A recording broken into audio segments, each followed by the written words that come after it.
Welcome to the Food Junkies podcast. Here, we aim to provide you with the experience, strength, and hope of professionals actively working on the front lines in the field of food addiction. The purpose of our show is to educate you, the listener, and increase overall awareness about food addiction as a disease with abstinence as the solution. Here, we talk about all things recovery. Most importantly, how to thrive rather than just survive. So stay positive, make a change for yourself, tell others about your change, and hopefully the message will spread. Ben Azadi is a 3-time best-selling author, keto and fasting educator, and he is on a mission to help 1 billion people live a healthier lifestyle. Ben is known as the health detective because he investigates dysfunction in the body. He educates, not medicates, to bring it back to normal function. He believes in the ancient wisdom within the body and that the world's greatest physician lies within us. Ben went from being depressed and clinically obese to lowering his body fat percentage to 6% and becoming a keto educator. Ben is a personal trainer, a certified health coach, and has brought a global awareness to ancient healing. He hosts the Keto Camp podcast, has an incredible Instagram feed, has a clubhouse room, and an awesome YouTube channel. When he's not sharing content, he's learning about new content to share. This man quite possibly is unstoppable. Welcome, Ben Azadi. All right, on this episode, we're so excited to have Ben Azadi from Keto Camp. How are you doing today, Ben? I'm really good. We're talking about the beautiful weather I'm experiencing, so I'm nice and warm here. Well, here in cold Canada, we just had 2 days of a snowstorm, so we're a little bit jealous of your lifestyle right now, for sure. So I just wondered if you could share with us a little bit about when you realized that food addiction might be part of your story. Did you have an aha moment, and can you share that with us? Yeah, absolutely. I did have an aha moment, and it took me quite some time to realize it. Growing up here in Miami Beach, Florida, I was pretty much left to my own devices, meaning my parents divorced, my mom worked 3 jobs, and I didn't really have anybody at home. So I hung out with the wrong crowd, ate fast food, ate a standard American diet, ate a lot of sugar, processed food, and I played video games a lot. So I had an addiction to video games. I had an addiction to food and toxic relationships as well. I didn't realize that I had an addiction problem as I was a teenager going through it. But then when I hit 24 years old, back in the year 2008, I was rock bottom. I was depressed. I was suicidal. I weighed 250 pounds. So I was physically obese, but also mentally obese, where I had really bad thoughts. I wanted to end my life, going through a really bad breakup with my ex-girlfriend, just rock bottom. And I kept looking for answers in my refrigerator. I kept going to the kitchen, opening up, eating something, and it helped short term, right? I got this hit of dopamine, and it was an immediate gratification sort of response, but it was not lasting. It was very fleeting, resulting in me going back to the refrigerator. And I wasn't necessarily hungry, but there was a hole inside of me that I was attempting to fill up with food. Now, even at this point, I didn't realize I had an addiction. It wasn't until I really started to read books from amazing authors like Wayne Dyer and Bob Proctor and a few others that I started to realize that I had a problem here and I needed to change. And it really helped me shift my mindset and my thoughts from being the victim and blaming other people, blaming my genetics, blaming my metabolism, blaming my enabling family members, and blaming anything that I could get my hands on, to really taking ownership and understanding that I'm responsible for the results in my life. I'm the reason why I'm unhappy, I'm broke, I'm obese, and have no goals in my life. So I decided to take ownership, which was a huge step for me because I hadn't been doing that my entire life. And that moment was very empowering for me because I became the victor of that moment and of the future. And I stopped being the victim of the past. So I set on this journey to really focus on health because I started to have goals. And I knew that the bigger your goals, the more energy required. And at that point, I had no energy. I felt like I was 94 years old, but I was 24 years old. So I started to exercise, started to eat better. And it really wasn't, so I went through this transformation. I went in 9 months, I was able to lose 80 pounds. I went from 34% body fat down to 6% body fat. I carved out a physical six pack, which was important to me at that time. But the most important thing that I achieved was a mental six pack. I achieved better thoughts. I started to think better thoughts and have better goals and cut people out of my life and eat better foods. And I started to develop this relationship on what sugar does to me and how I would feel afterwards, and what versus like an egg or an avocado versus my energy levels will be better with an egg and avocado. I'd be more inspired versus sugar. I might feel good short term, but then I feel down. My energy slumps. I need to go get more sugar. But even at that point, after going through my transformation, I didn't realize that I had an addiction problem. And I have a unique view on addiction that from other people out there. And this is just my view and my personal experience about it. I view addiction as a lot of energy that we have that is being manifested towards bad things. And that could be drugs, it could be alcohol, it could be food, it could be pornography, it could be whatever it is that we're taking that energy into. So what I didn't realize that I did, now I realize that I did it, was I took all that energy I had in me and I took it away from the sugar, from the video games, from the bad relationships. And then I transferred it into other things that were going to serve my future in a positive way. For example, studying health and nutrition, studying exercise and helping other people. So it was kind of like a transference of energy. And that was a big aha moment for me, because I realized that there's a lot of energy here. And if I could just direct it into something that could serve me and humanity, I could use that as a positive tool versus a negative tool. And that was a big realization for me on my journey. That's amazing. And through that, and I've heard you tell your story, and I'm still trying to remember if I've ever heard you explain how you landed on keto, that kind of being like, that's your, your human diet at this point. How did you get there? Yeah, so when I went through my transformation, it wasn't with keto. It was calorie counting, low fat, eating every 2 to 3 hours. So I achieved the weight loss with that, but I was one of those people who were fit but still sick. I had acne, I had digestive issues, I had brain fog. So yeah, I looked fit on the outside, but I wasn't healthy on the inside. So I was exploring why I didn't feel well. So I did a vegan approach for a year and a half. I was a plant-based 100%, which didn't really serve me well. That was in 2012. So I did that for a year and a half. And then in 2013, I started to get into the research on keto. I started to read books like from Jimmy Moore, for example, and my mentor, Dr. Daniel Pompa, Mercola, Dave Asprey. And then I decided, and Paul Chek, and then I decided that, this vegan approach is not working for me. I'm going to do keto. I'm going to do keto. And I actually did it with intermittent fasting. And that's where I took it from, health, from a hobby, and understanding how it works at the cellular level. And it really helped me have better energy levels, mental clarity, focus. And I started to get healthy on the inside out versus the outside in. And that's what started for me back in 2013 is when I discovered keto. That's awesome. So for the last 8 years, essentially, if I can do math correctly, not my strong suit, I'm just going to be honest there.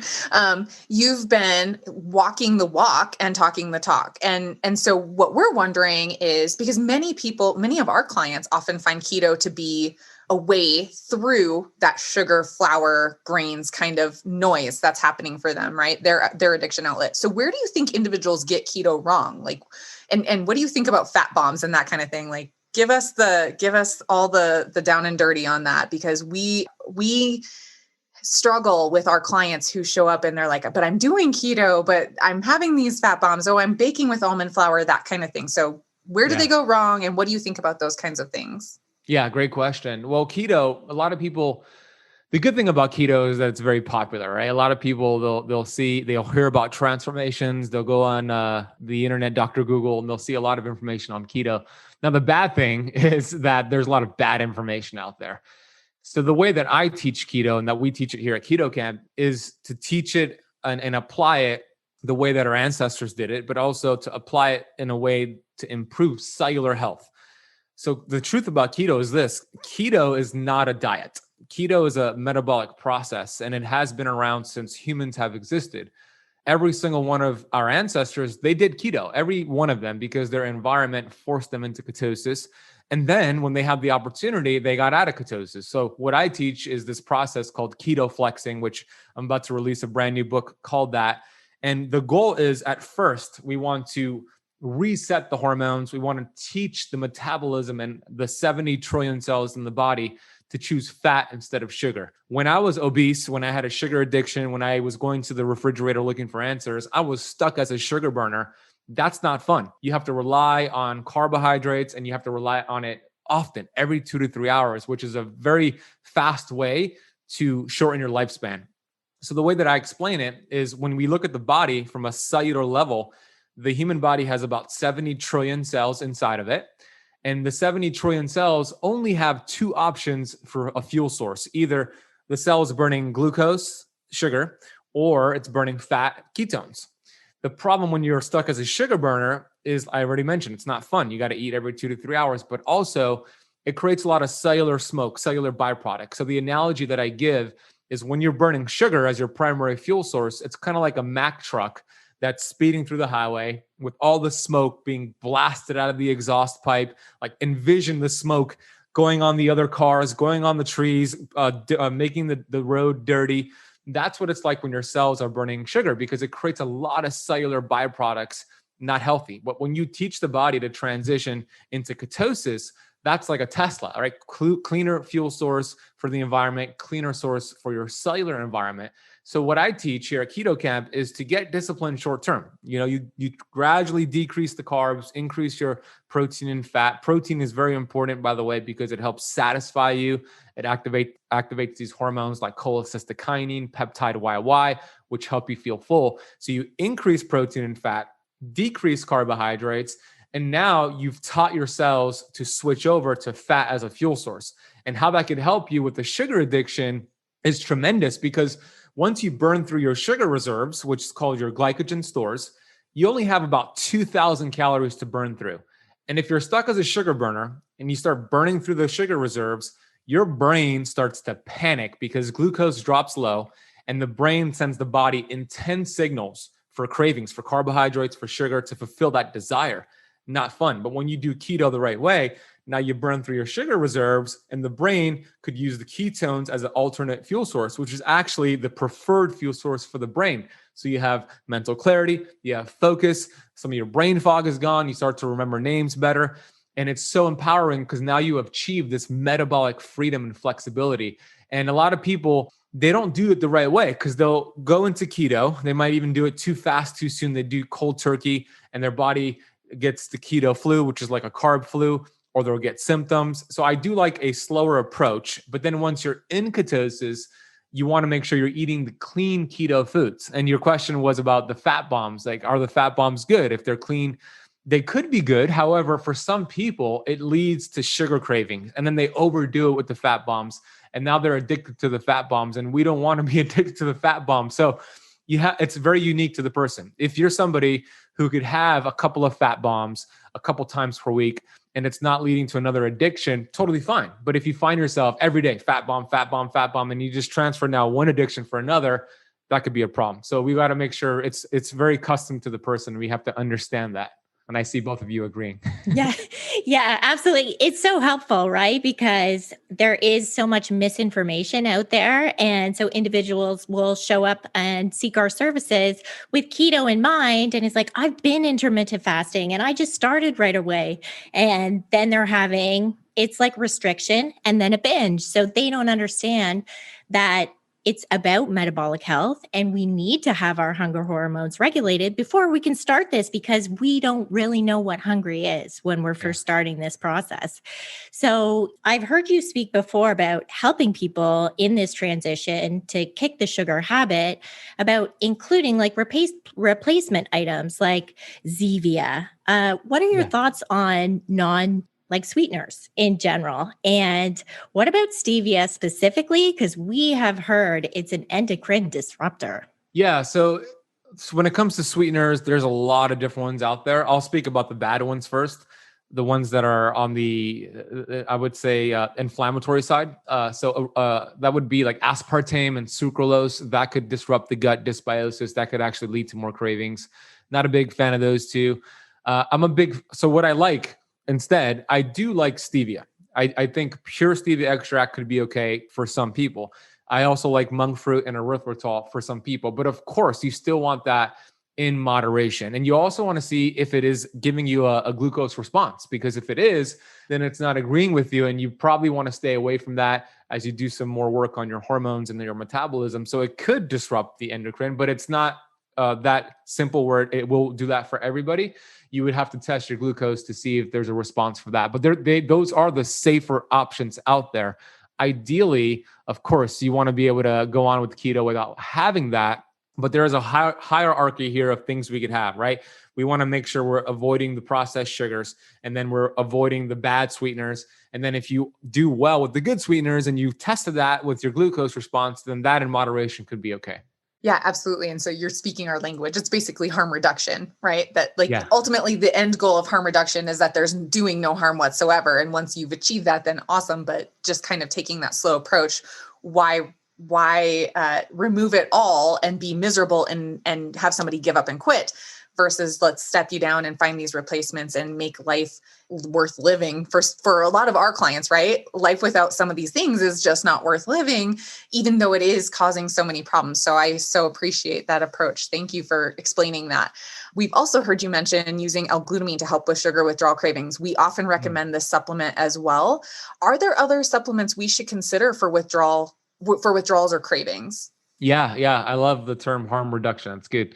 And yeah, L-glutamine is great because it does calm the part of the brain that lights up with a sugar addiction, sugar craving, because it's the same part of the brain that lights up with the cocaine addiction, making sugar as addicting as cocaine in this scenario. So L-glutamine will help you wean. I always say that. There are other things that we can incorporate. I did a video on my Keto Camp YouTube channel on, I think it was 6 ways to reduce cravings on keto. Fenugreek could be a good one. So could cinnamon. You could also take like a bitter melon could help with the glycemic response.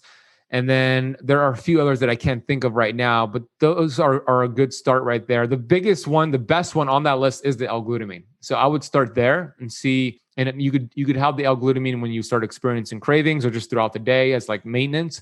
I would start there. And if that's not enough, you could add like the fenugreek or the cinnamon or some of the other things that I'm forgetting right now.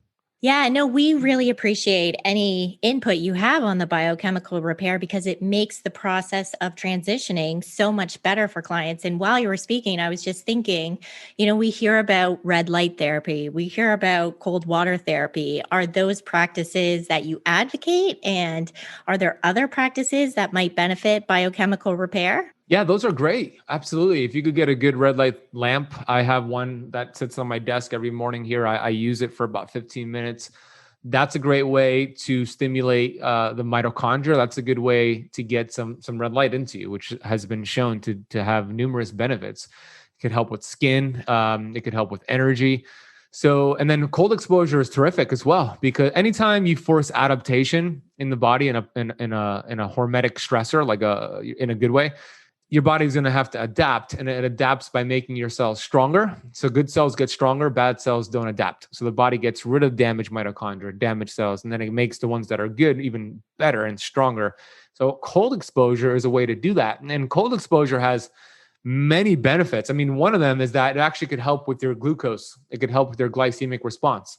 It could help also activate something called brown fat, which is brown adipose tissue, which helps your body burn more of the white fat. The white fat is the bad fat that we have around our love handles and our organs, our visceral fat. We don't like the white fat. So when you're exposed to cold temperatures, whether you're walking out there in Canada or in Montana, or whether you're taking a cold bath and you're shivering, you're activating, your body needs to do something to deal with that. So it activates brown fat seeks out white fat, turns some of it beige and then brown. So you burn more calories, you burn more fat. It regulates your glucose levels. So there's numerous benefits to that. And that's something you could do that's very easy. You don't have to buy a red light therapy lamp. You could just jump into a cold body of water, take a cold shower, 5 minutes or so. That's enough to really help with all these benefits here. It's so interesting, the cold therapy too. I mean, we have like a cryo tank in town that people can go and get in or whatever, but we also, we have lots of natural hot springs. I'm right near Yellowstone. And so we can just go right down and we can get into the freezing cold, pool into the super hot pool, and all those in between temperatures. But the most interesting thing about cold therapy for me is that it really takes me to, it makes me think of, there is a tool in dialectical behavioral therapy that talks about using temperature to help, regulate when our brain is just freaking out for whatever reason, right? Like maybe we're in a high risk situation and it's hit that panic button, like you were talking about earlier, and one of the tools is immersing your face in a bowl of ice water or something along those lines. And I think I believe the mechanism has to do with the vagus nerve kind of stuff. And so it just makes me wonder, how like psychology and biology are starting to come together and really find these tools for people to start using, and realizing that it's working on, it's not just a Band-Aid, like, oh, you're having a moment, go stick your face in some ice water. It's like, no, it's actually doing something to your cells that's actually good for your cells, and it's creating a new, healthier foundation. So the next time that situation comes up, you have healthy cells to work from now, not these ones that are just so pre-programmed to react in such a way. So thank you for speaking to that. Yeah. I want to add real quick to that. You're so right. And that's the adaptation. Something else that happens when you're exposed to cold temperatures like that is a process called Hunter's reflex. And what that essentially means is, let's say you jump into a cold body of water and your body starts shivering. It starts to panic because it thinks that you're in danger. So what it does, the body does not care. I mean, it does care, but it wants to prioritize your vital organs, the brain, the heart. It wants to prioritize that. So yeah, you could lose your fingers and your toes. The body will still survive, but you can't lose your brain, your heart, these vital organs. So what it does, Hunter's reflex comes into play. It starts to shuttle all of your blood flow away from your extremities, again, because it doesn't really care about losing your fingers and toes. You could still survive. And then it shuttles it to your vascular system. It shuttles it to your heart, your brain, and it gives you this vascular massage, which helps with testosterone. It helps with, of course, glucose, like we spoke about. It helps with your immune system. And then also it's helping the lymphatic system, which is also a very important system that helps you detoxify. So, and then to your point, it's also activating this vagal tone. So it's going to help you feel, when you're done getting out of there, you're nice and relaxed, you're nice and calm. So I've seen some people take a cold shower about 60 minutes before bed. In the shower, it invigorates you, but once you get out and you start to relax, it calms you down. So that's a great way to actually activate that vagal tone, like you said. Oh, I love that. How long do we have to stand in a cold shower to make that effective? People want to know. Minutes. Yeah, okay. 2 to 3 minutes. You could also alternate, like you mentioned, hot, cold, and then finish with cold too. Okay, sounds good. Oh, I'm going to try it, but I'm so scared. All right. You're known as the health detective, and on your Keto Camp podcast, we know it's hard to pick favorites for sure, but of all your interviews to date, what interview did you do that really caused you to change something about the way you approach food or health? What has been the most impactful? Yeah. The most impactful one from all my interviews. Let's see. I've learned so much. Carnivore was something that the carnivore diet was something that I had heard about, done some research on it. And then I interviewed a few people like Maria Emmerich. I've interviewed Dr. Paul Saladino, and it really, and Ken Berry, and it really inspired me to actually do it, because I wanted to apply this as a tool for my Keto Camp Academy members. But there's, one way to do it, which is just, hey, I heard all of this good research. I've interviewed people that I said it's a lot of benefits to it. You should do it too.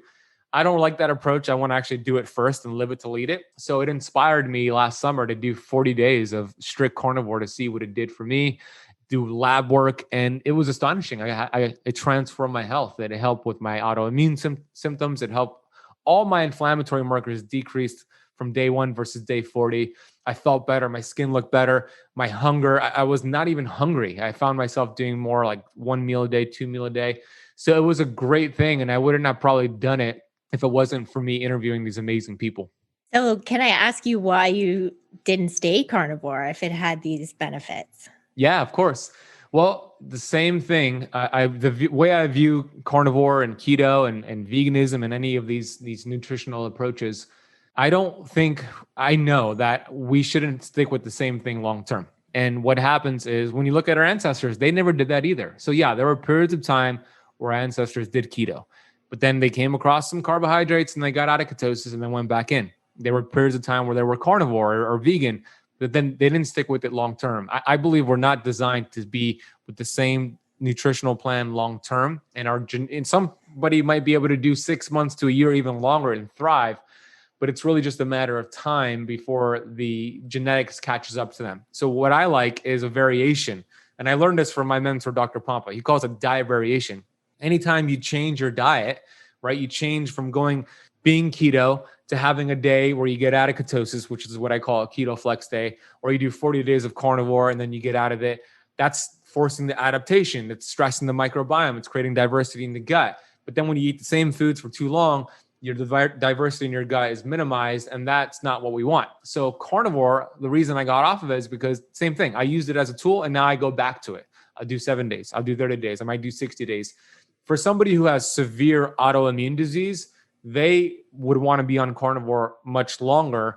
But the answer is not to stay with carnivore forever. The answer is to fix the gut while they're doing carnivore, and then they can start reintroducing some foods and see how their body responds. So that's my view on all these nutritional plans. Yeah, and it makes a lot of sense, right? We know we're all bio-individual. One diet, one food plan doesn't work for everyone universally. And the clients that we work with, they're all on a flexible food plan, and it changes. It's diverse over time. Maybe we have to remove something. Maybe we add something in to help them feel better. Like you said, just get that kind of jumpstart back into their recovery.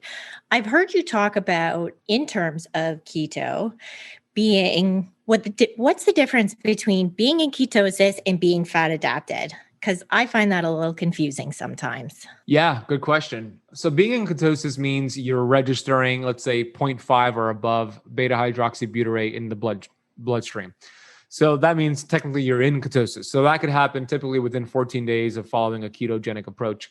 That doesn't necessarily mean that you're fat adapted. That takes on average about 8 to 12 weeks. Fat adaptation means now you've built up this metabolic machinery. Now your body has this metabolic freedom where, let's say you decide to like do a 36-hour fast, right? Now your body could do a really good job at burning your fat cells throughout that entire fast and raising ketones to sustain you so you could feel good. That won't happen in the first 14 days. You're in ketosis, but you haven't really carved out this metabolic flexibility. What we want is metabolic freedom. That's fat adaptation. So there's a difference there. Now, somebody might be able to achieve fat adaptation much sooner. Somebody might achieve it much later. To your point, we're all biochemical individuals, but that's the difference there. Yeah, you're technically in ketosis at 0.5 or above, but you're not technically fat adapted until you're able to really achieve this metabolic freedom and flexibility. So then how can I, just starting this process, know if I'm fat adapted?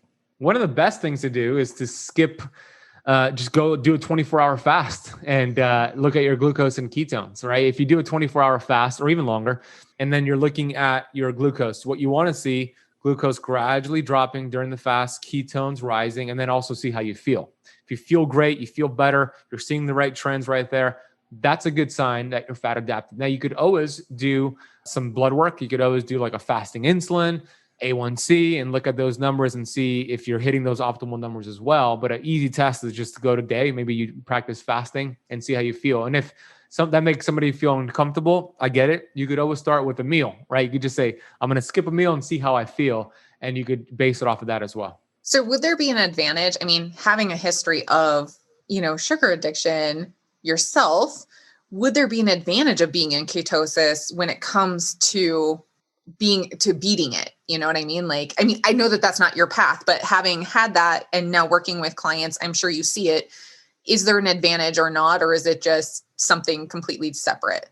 There's a big advantage to using ketosis. I didn't do it myself. So what I did was I transferred my energy into like goals that served me. So there's a couple things that I think would really benefit your audience here. One of the best ways I was able to overcome addiction or transfer this addiction was, yes, ketosis has helped. I didn't do it initially, but how it could help you is you don't get those glucose spikes up and down. So you're going to be in control. You're going to achieve this metabolic freedom. You might want to be in ketosis a little bit longer than the average person as you really work on this addiction. But the second component, and this is what I did to start, was getting really clear on my purpose. what is my highest values? And then aligning my day-to-day schedule to live on purpose with my purpose. A lot of people, they don't know what their highest values are. They're living life according to what other people have projected onto them. Like their parents saying, oh, you should be a lawyer, you should be a doctor, you should do this, you should do that. Your brother did this, your auntie did this. And then they're living a life according to what others expected for them. And that's an issue. There's a great book out there called The Top 5 Regrets of the Dying from an author named Bonnie Ware. And she was a hospice nurse in Australia, and she would have conversations with these individuals who were on their deathbed, and she would ask them, what is your biggest regret? As they're getting ready to ascend into the next afterlife, they're asked this question, and they had various answers, but the number one regret when she surveyed these people, the number one regret was not living a life true to themselves, but instead living a life of what others expected of them, right? They had others project their highest values onto them, and they lived their life according to others' values, which is a big regret. So once you're clear on what's important to you, I've done the work myself. I know what's important to me, and then I align my schedule to be congruent with that. And when I find myself personally, when I see my calendar empty, like the calendar being empty is a problem for me. I always say the empty space on my calendar is the devil's playground, right? So for me, when I line up and I put my goals and my activities in my calendar, I live according to that. And I'm going to be on course. I'm going to feel inspired. I'm going to feel happy, because for me, success, my favorite definition of success came from Earl Nightingale. He said, success is the progressive realization of a worthy ideal. An ideal is an idea that you have fallen in love with. So it's your highest value. It's that big goal or big goals. And as long as you are progressing towards that, so every day you're doing something to really get closer to where you are today, to your goal, you're going to be successful. You're going to be the victor and not the victim. And that's what I've done for myself. So I think it's very important to, yes, use a strategy like ketosis so you can master your hormones and your blood sugars, but then also get really clear on what's important to you, what's your purpose, and then start living on purpose with your purpose.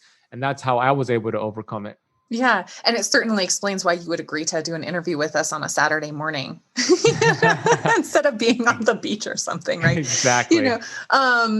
So, and from, listening to your story just multiple times across the platforms, whatever, and hearing you speak today too, it just really solidifies for me that you truly walk in what we would call recovery versus just like abstinence. You're not just abstaining from these outlets, whether it was the sugar, or I know I've heard you talk about video games or other outlets that, addiction showed up for you. Like you truly walk in recovery. And so I just appreciate you sharing that yet again. And just that reminder of like, there is so much life out there. If we can just get this, the noise, the food out of the way, we can and start actually living our life. We realize that isn't actually a value, and that it's just, whatever, it's noise. Yeah. So speaking of Maria Emmerich, Clarissa and I interviewed her not that long ago, and we actually just released our episode for her yesterday. But she talked a lot about caffeine. We talked to her a lot about caffeine, and it really inspired us to do no February. I don't know if you've ever heard of this, but that's what we're doing. Yeah, interesting. No, that's the first time I heard about that. It was definitely worse than I imagined it was going to be. I think Clarissa got off a little bit easier, but about day 4, I was angry. I was irritable. I said to my husband, a life without caffeine is, I don't know if this is a life that I want to live kind of deal. And he's like, oh my gosh, the dramatics, good job. But anyways, so anyways, there's so many opinions out there, right? Like drink coffee, don't drink coffee. It's good for you. It's bad for you. It disrupts these things. It doesn't, so there's a lot of food confusion. What are your thoughts on caffeine? Should our listeners consider giving it up? Give it to us straight. Yeah. And I know Maria's stance on it, and I've spoken to her about it and Bulletproof Coffee and all that. Now, not all coffee is created equal. So there is a vast difference between getting your coffee beans from Starbucks or Dunkin' Donuts versus a high quality source that's organic, tested for heavy metals, tested for mold, etc. So if you do it the right way, which is the way I do it, I love my coffee. I love my caffeine. Now, with that being said, I'm due for no, what is it? What did you call it? February? What is it? No, February. Yeah, I'm due for that for sure, because I have been drinking it too much, right? So there is a benefit, for sure, from abstaining from it, because the more consistent you are with having caffeine, you create a resistance, you need more. Now, I haven't been like that. I've had a certain amount every single day, and I cap it at that. And I have a caffeine curfew, right? Once I get past 12 p.m., I'm not going to have any caffeine. I have high quality caffeine. I put a little bit of some fat and some sea salt. So that's okay for me. I function well, although I'm due to go, to detach from it for a little bit. Now, some people who, especially those who have addictions, they'll abuse it. They'll have it throughout the whole day. They'll have the wrong source. So it makes sense, if you're in that category, to take it out of the diet, take it out for a period of time, let your body reset, give your adrenals a break, like what you're both doing this month. And then if you choose to, after 30 days or so, bring it back in. And then you're going to find that you need less and less often, and you're able to actually get more bang for your buck from that coffee. So I think it's a great idea to use it like a cyclical approach. Everything in nature is cyclical. Detox is cyclical. A woman's hormones, every month she has her period, that's cyclical. Everything, you have all 4 seasons, cyclical. So I view supplements that way. I view diets that way. I view coffee and caffeine that way. But if you do coffee the right way and you use it cyclical and you're not addicted to it, the right beans have been proven to actually have antioxidants, help with liver health, helps with ketone production, helps with mental clarity and function. So like everything, it's not black and white. There's a lot of gray areas. You got to just know how to apply this for your unique situation. Yeah. And if I'm correct, you have like links to sources that you trust for coffee, correct? For coffee beans. You want me to share it? Okay. Yeah. We'll get that information from you for sure, and make sure that that's in the show notes. But I do remember seeing that on your website or in a newsletter. I do subscribe. Oh, awesome. Yeah, I do. I do have a source I'll give to you. Awesome. Thank you. And I think I've heard you talk before about probably the ideal time to have a coffee is not right when you wake up. Yeah. Can you speak to that a bit? Absolutely. Yeah. So the worst time to have coffee, well, I shouldn't say the worst time. The worst time to have coffee is before bed. But the second worst time to have coffee is when you wake up first thing in the morning. The reason is this: when you wake up first thing in the morning, your cortisol is activated, and cortisol is a very powerful hormone. It gives you energy. And the reason it's activated because we are in sync with Mother Nature. So the sun comes up, we're designed to get up, we activate these hormones, cortisol being one of them, and it helps you get ready for the day, gives you energy. And the problem here is this: cortisol is much more powerful than caffeine. So when you have your cup of coffee first thing in the morning, what happens is cortisol is going to overpower that caffeine. It's going to render it useless. You're not going to really get much bang for your buck from the caffeine, leading you to want more coffee, maybe an energy drink, and drinking more caffeine throughout the rest of your day. That's not good. But here's the biohack. Once you wait an hour and a half after waking up, 90 minutes, cortisol naturally begins to peak down. Then you could have your caffeine, whether it's from coffee or tea. You're going to get much more sustainable energy from that caffeine, and it's going to prevent you from getting multiple cups. You're going to feel much better. So that's the hack right there. I know people are like, oh my gosh, I'm not going to be able to function the first 90 minutes of my day. Like Molly's like, this is not a life worth living. You could start by waiting 30 minutes and then 45 minutes and then 60 minutes and then working your way up to 90 minutes. But that's the ideal time to have it. Okay, that makes so much sense. And you're giving me so much hope. And you're right. There was a time there where I thought I might have to try and cross the border to come help support Molly because it was tough times. And it's so interesting because both of us live such a clean life, right? And so it's and I don't drink a ton of caffeine, but when I removed it, I realized how much I missed it and how much psychoactive substances are in our society and we're reliant on to function. That's kind of a scary thing. So I love the idea of removing it for a bit. I also love the idea right now of adding it back in.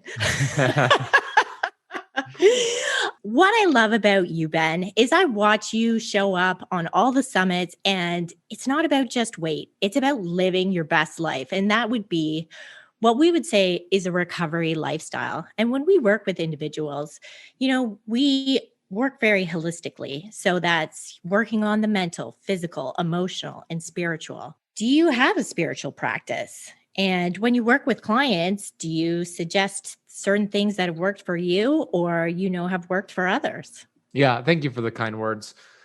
Absolutely. I believe you got to exercise before you exercise. So I do see so many people who come into, for example, my Keto Camp Academy, and I've been doing keto for 6 months. I've been doing keto for 2 years and I'm stalled, or I'm not getting the results I want. This keto not work. And I asked them, hey, have you been doing any kind of like gratitude practice? How's your sleep? How is your self-love? Those are so important because health is multifactorial. It's a holistic approach, like you said. So spiritual is a component of that. Personally, I have a strong relationship with God, and some people don't believe in God, and that's fine. You could substitute that word with love, Mother Nature, the universe, whatever, but there is a higher source. So I have a strong relationship with God. I do gratitude journaling every single night. So here is my spiritual practice.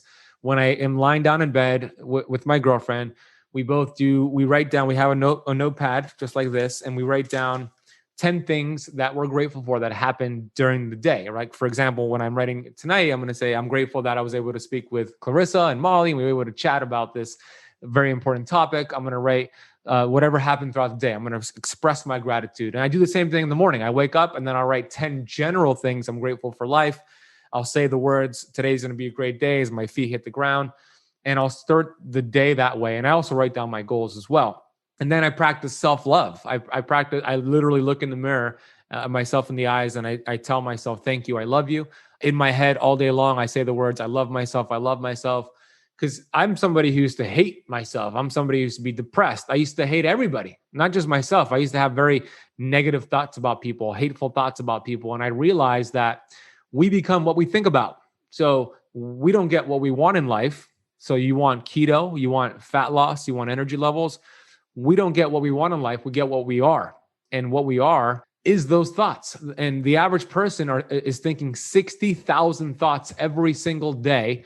And at least 90% of those thoughts are the same thoughts as the day before, which are typically negative thoughts. If the person is watching the mainstream news, the mainstream media, they're on their social media feed, they have relationships of people gossiping and complaining, those are going to be negative thoughts. And we learn these behaviors primarily during the first 7 years of life. And then it becomes our paradigm. And we don't even have to think about it. We're just thinking these thoughts on autopilot. And we're wondering why we can't heal with all these negative thoughts. So the first thing to do is to exercise by thinking about or getting aware of those thoughts. And then if you have a negative thought, if you have a self-limiting thought, choose a better thought. That is the greatest power we have as a human.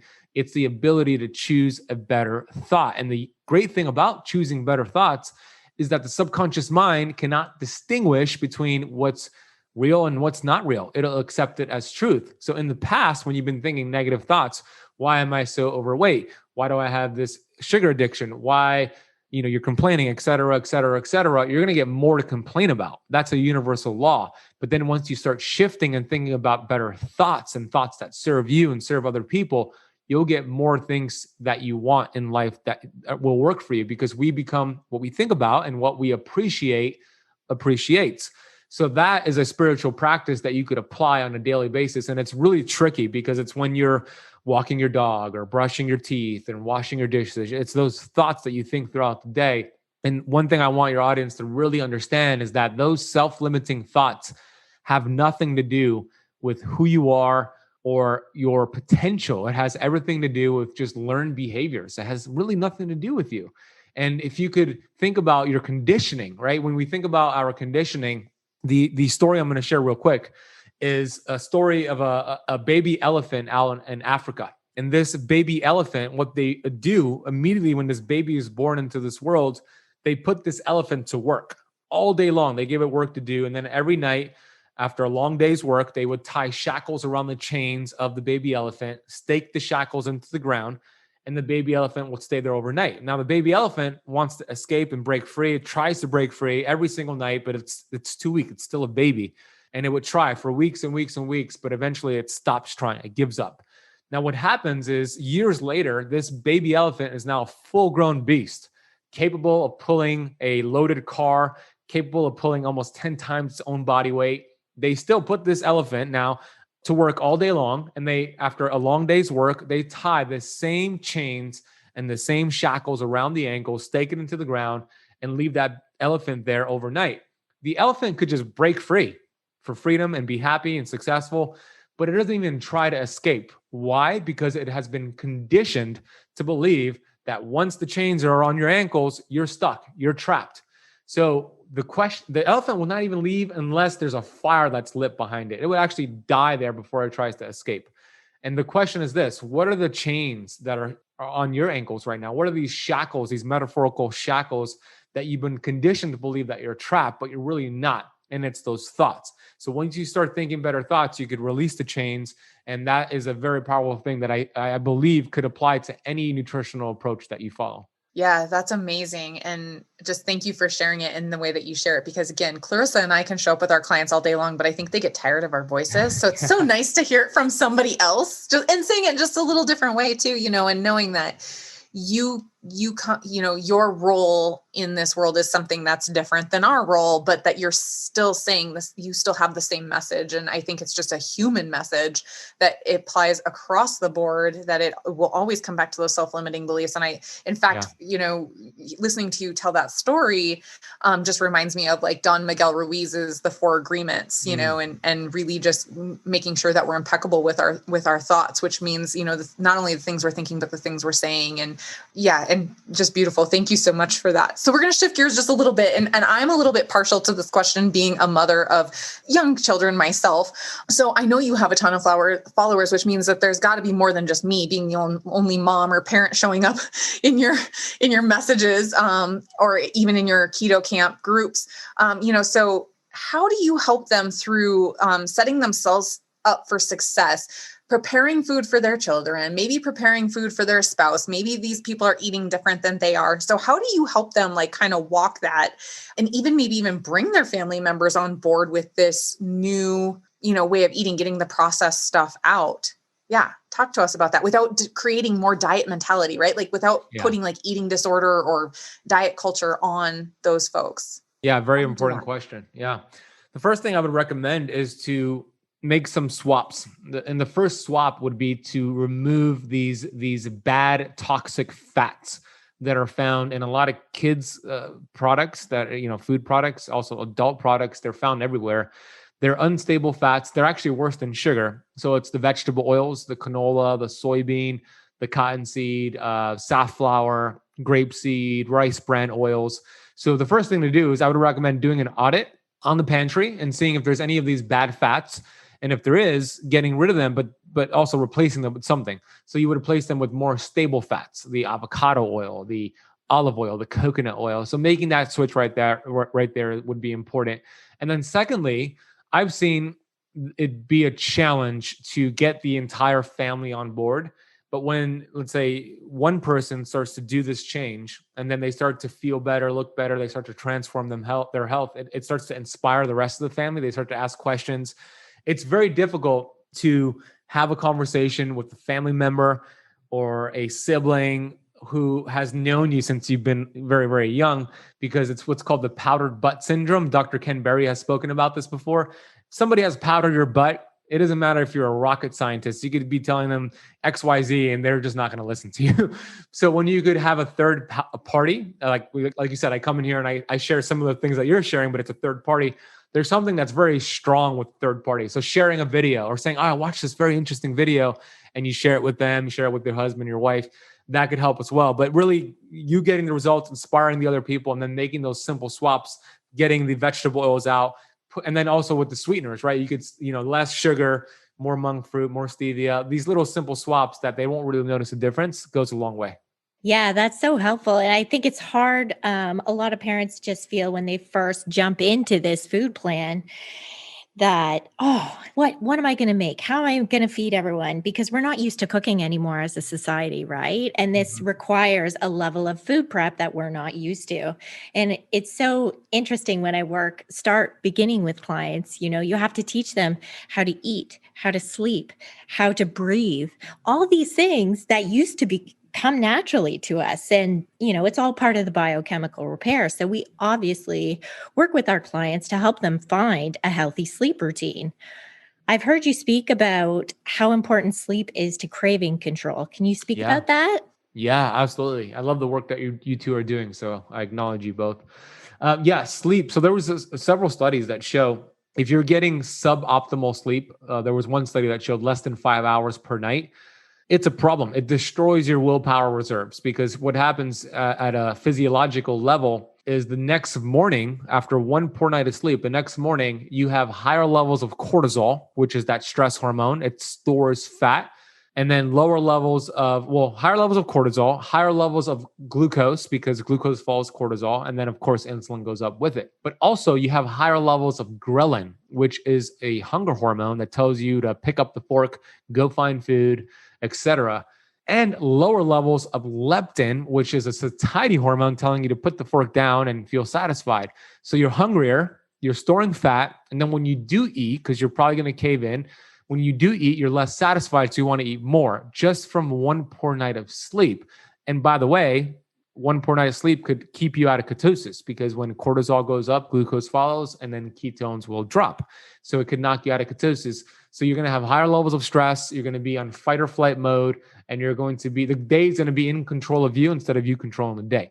So sleep is so important no matter what nutritional philosophy you follow. It is the foundation of good health, of what I call perfect health. And if you build a strong foundation, then the keto, the fasting, whatever it is that you're doing is much, much more efficient. So I recommend really optimizing your sleep. I mean, I could give some tips if you'd like for me to give some tips. Yeah. So there's a few things you can do starting tonight that are very practical.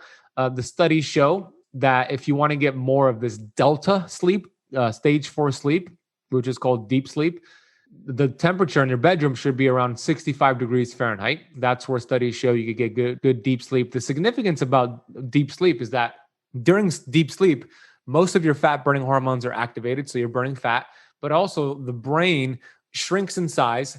And then you have a fluid that goes over the brain that flushes out toxins. It's called the glymphatic system. So it helps reduce inflammation and it helps with mental clarity and focus. And this is happening during stage 4 sleep. And then you also want more REM sleep, which is where you're processing short-term memory for long-term memory. So cold bedroom, dark bedroom, as dark as possible. You can either use blackout curtains or wear a sleep mask.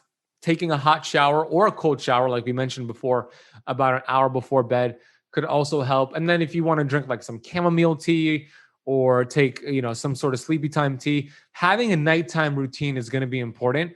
Turning off the TV. This is a really bad habit a lot of people have, the habit of watching the news right before bed. That's one of the worst things you can do for yourself. If you want to wipe out your immune system, live in fear. If you want to live in fear, you're going to be watching the news. That's going to put you in fear. And the subconscious mind is very impressionable right before bed. So if you're feeding it fear, stimulating you, it's raising your heart rate, it's pissing you off, whether you're talking about politics or whatever it is, that's not conducive to health. That's not conducive to good sleep because you need about 60 beats per minute or less in order to fall asleep. And if you're getting stimulated, not just from the news, watching something exciting, you're on your Facebook feed. So we want to develop a nighttime hygiene routine where we're not watching the news, reading a book, putting on some blue light blocking glasses, and having that routine. And the more consistent you are with that, the better your sleep, the better you are with having control over these sugar cravings and getting more results with what you're doing. Yeah, that's so important. I always talk to my clients. I'm like, stop doom scrolling right before you go to bed. What are you doing? So hearing you say those things, I know Clarissa doesn't have children and I feel like I stalk you on social media and I don't think you have children, Ben. I know you have a dog and girlfriend. 2 cats. Yeah. Yeah. But I do. And they're younger. And I know many of my clients also have young children, and getting that deep sleep is not always, even when we're doing those things, right? It's just like getting that good sleep is just not. I recently started taking magnesium and that has been helpful to finally get some of that deep sleep. I'm finally getting like an hour, but I see like guys like Ben Greenfield and other people posting like their Aura rings and they're getting 2+ hours of deep sleep. Like how do you do that? Is that even a possibility for young parents or parents with young children? Yeah. I don't know. Yeah. What do we do? So I'm not speaking from experience because I don't have kids, to your point. However, there are a couple things, little biohacks that you can do. There's something called a money time sleep window. And what that is every hour of sleep within this money time sleep window is equivalent to 2 hours of sleep outside of that when it comes to this delta deep sleep. So that's roughly between the time period of 10 p.m. and 2 a.m. So if you're able to really prioritize getting to bed earlier and being asleep during that 4-hour window, you're able to get those 2 hours plus of deep sleep, because that's where most of it is taking place. So getting to bed earlier and waking up earlier is much better than going to bed later and waking up later. The second tip is utilizing something like a nap, a power nap. Sometime between 1 and 3 p.m. is the best time to do it. That's when our body temperature starts to dip a little bit. Melatonin increases, which is why some people might feel a little tired in the afternoon. So getting in about a 20 to 30 minute power nap is a good way to kind of recharge you. You're not going to get deep sleep. The goal is not to get deep sleep, but it's kind of a way to kind of recharge you for the rest of the day. So those are 2 things you could incorporate. Okay. Thank you. You're welcome. Go ahead, Clarissa. Did you have a question? Oh, sorry. I thought it's the no sleep and no caffeine. That's what's going on, right? So have you experienced clients that you work with and they just can't be successful on the food plan you're working with? And do you think that those individuals might have a food addiction? And if you do think that that's something they struggle with, how do you approach the work that you do with them differently? Yeah, when somebody's following the plan when it comes to keto and fasting and doing the inner work, but they're still not really getting the results they want, then there's something upstream that's blocking their body from healing. There's 3 ways to heal the body. And I wrote about this in my new book. Number 1, identify interference. Number 2, remove interference. And then number 3, allow the body to heal.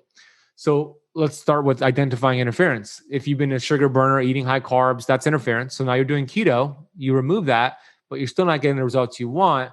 There could be something else. There could be a toxicity component. That's actually the most common: heavy metals, mold toxicity, a gut infection like SIBO.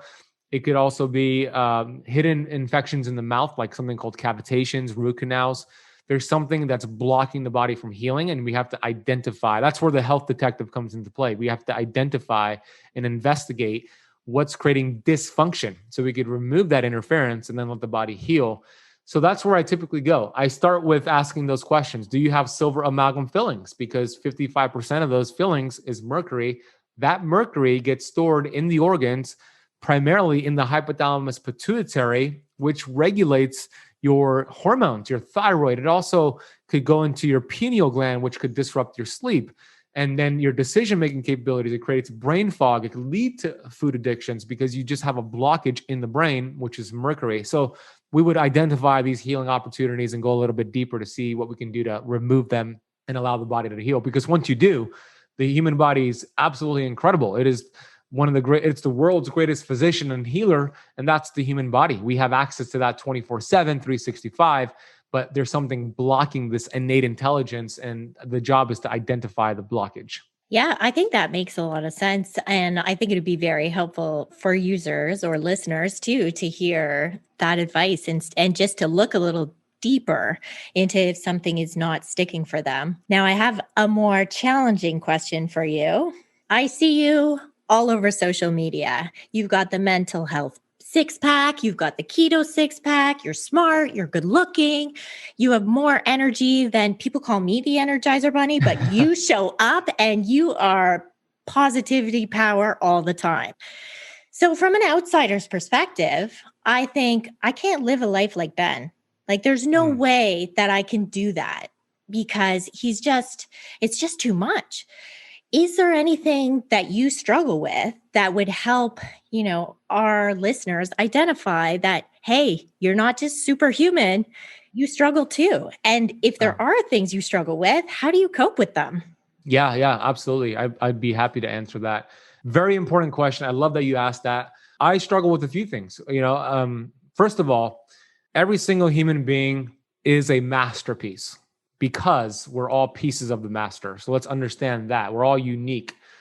And if I'm doing something that is inspiring to somebody, that should not, well, let me rephrase that. If I'm doing something and you're looking at me like, okay, yeah, I have a beautiful girlfriend, I'm able to educate a lot of people, I'm all over social media, it should inspire you to understand that it gives you permission to do the same. Some things that I'm struggling with right now, my lower back has been bothering me since the year started. I've had, since I was obese, I used to have a lot of back issues, and it's been intermittent since. but I've been seeing a chiropractor, but it's been affecting me in a way where I can't exercise right now. I can't work out. And I feel a little sluggish. I feel a little fat developing around my stomach here. I just don't feel as lean, as mentally sharp, because I haven't been able to exercise. And this whole week, I've been actually working from my couch because the pain has been really bad. I'm looking at a chiropractor. I did x-rays. I have damage. I have misalignment.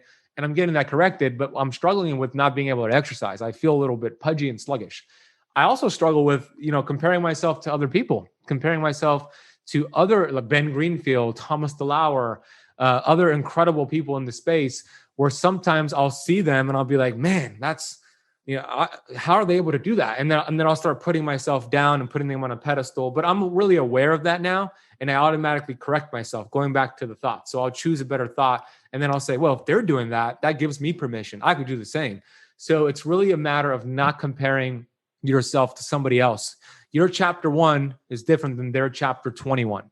So everybody's on a different path, a different journey. And I've been getting really good at that, but I still find myself, if I'm like looking at their stories or something like that, and they're doing things that I aspire to do, I'll catch myself and I'll say, that gives me permission to do it. I'm on a different path than they are. Same thing with the person looking at me. I'm on a different chapter than you are. And we shouldn't compete against anybody else. Our only competition is to beat yesterday, to have better thoughts today than we did yesterday, to do better actions today than we did yesterday. And it's these small little tweaks that really lead to giant peaks. So to answer your question, those are two things I'm struggling right now: comparing myself to other people, having a self-worth. My word of the year for 2021 is self-worth. Sometimes I found myself on podcasts last year interviewing amazing people that I've admired, and I would dim my light thinking that, I shouldn't say something or ask something, thinking that it wasn't a good enough statement. So I would dim my light, put them on a pedestal. So my word this year is self-worth. And I've been really getting a lot better at catching myself when I'm dimming my own light. I love that. We're big fans of having words for the year too, versus resolutions, and just constantly putting that word out there. I love it. And thank you so much for, again, just humanizing yourself for our clients, because I do the same thing. Ben Azadi, and I put you on a pedestal, and then I get like flustered and, whatever, but here it is. We're just human beings, and we just all have a message, and it's okay. It's okay if we have differing opinions and that kind of thing. I don't think we do, but if we did, it would be all right. Right. So we just have a couple more questions. So I'm going to ask you, when does your new book come out, and how do our listeners find you? Yes. So the new book is going to come out. I don't have an official date. I have a tentative date, either the last weekend of March or the first week of April. So very soon. Yeah, it's about 95% done. I'm going to get it available for pre-order before this month is over. So it'll be available on Amazon by the end of February to get on pre-order. And then you could check me out on anywhere. I mean, the Keto Camp podcast, since this is a podcast, is probably a good transition. Also, our Keto Camp YouTube channel, Camp is spelled with a K, Keto Camp, is a great platform. And then on any social media platform, I've been doing Clubhouse every Monday at 5:30 p.m. Eastern time with Cynthia Thurlow. We've been doing some Clubhouse rooms, so you could find me on there as well at the Ben Azadi. All right. Well, thank you so much. I'm going to let you go because I know you have another appointment right away. We do have a signature question. Maybe I'll email it to you, and then you can give us your answer and we can include it in the show notes. Ask it. Go ahead. Okay. All right. So if you could tell a younger version of yourself something about food, health, sugar, processed foods, what would it be? I would tell myself to develop a intuition, a relationship with your body. When you have those foods, how do you feel? This is what I would tell my kid. Yeah. When I have kids, I'll tell them, hey, when you had those pancakes, did you feel energized? Did you feel good? Did you want to go play with your friends? Or did you feel like tired? You wanted to go take a nap. You didn't feel good. So I would tell myself to develop a relationship on how food makes you feel. And then going into that, the next time you could look at the pancakes or look at the eggs and say, oh, I actually feel more energized when I have the eggs versus the pancakes. So that's what I would tell myself, develop that relationship. I love that answer so much. I'm excited for you to have kids and be able to raise them that way. I mean, I do feel the next generation is going to be blessed with so much more knowledge. So it is very exciting. Well, thank you so much, Ben, for being here today. And we will probably have you back if you would be interested in that in Absolutely. The future. I would love to. Thank you. It was a great interview. You both are doing amazing work for your community. So kudos to both of you. And thank you for the interview. Okay. Thank you. Thanks for joining us this week on Food Junkies, Recovery from Food Addiction. Make sure to join our Facebook group, Sugar Free for Life support group, I'm Sweet Enough. You can subscribe to our show in iTunes or Stitchers. That way you'll never miss an episode. While you're at it, if you found value in this show, we'd appreciate a rating on iTunes. Or if you'd simply tell a friend about the show, that would help us out too. Don't forget to pick up your copy of Dr. Tarman's book, Food Junkies, which is available on Amazon. If you have any additional questions, both Molly and Clarissa are food addiction professionals and work one-on-one with clients. You can find their websites and email addresses in the show notes. Be sure to tune in every Friday when our new episodes drop. As Vera loves to say, the power is ours.